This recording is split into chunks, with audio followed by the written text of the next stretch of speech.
Hello student, आज हम chapter 2 में heat zones of the earth के बारे में पढ़े। The midday sun is exactly overhead at least once a year on all latitudes in between the Tropic of Cancer and the Tropic of Capricorn.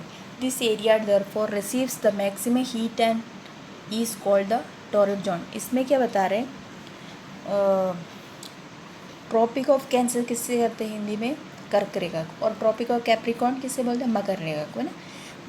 इसमें क्या बता रहे, कर्क रेखा एवं मकर रेखा के बीच के सभी लैटिट्यूड्स पर सूर्य वर्ष में एक बार दोपहर को ठीक उसके ऊपर आता है. इसलिए इस क्षेत्र में सबसे अधिक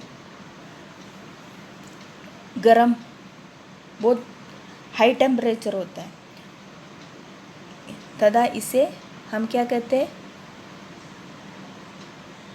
टॉरिड जोन कहते हैं. The midday sun never shines overhead on any latitude beyond the Tropic of Cancer and the Tropic of Capricorn. The angle of the sun rays goes to decreasing towards the poles.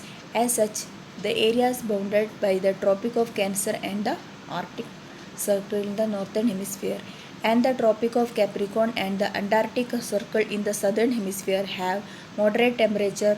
These are therefore called temperate zone. इसमें क्या बता रहे, जो कर्क रेखा मतलब tropic of cancer और मकर रेखा मतलब tropic of Capricorn के बाद किसी भी लैटिट्यूड पर दोपहर के सूर्य की किरण कभी कभी डायरेक्ट न हो आते हो और उन सीधे नहीं होते और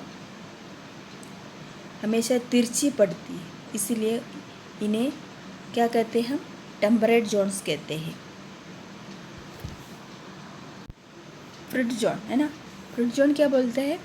areas lying between the Arctic Circle and the North Pole in the Northern Hemisphere and the Antarctic Circle and the South Pole in the Southern Hemisphere are very cold. It is because here the sun does not rise much above the horizon.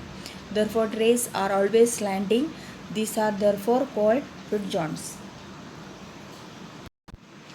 इसमें जो बता रहे, जो Northern Hemisphere का North Pole के उधर भी और सदर्न हेमिस्फीयर का सदर्न पोल के बीच के क्षेत्र पर ठंड बहुत होता है.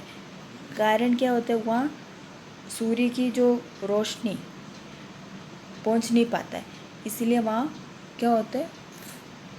फ्रिड जोन रहता है. मतलब वहाँ ठंड बहुत होता है, इसलिए उनको उस जगह को क्या बोलते हैं? फ्रिड जोन कहलाते हैं.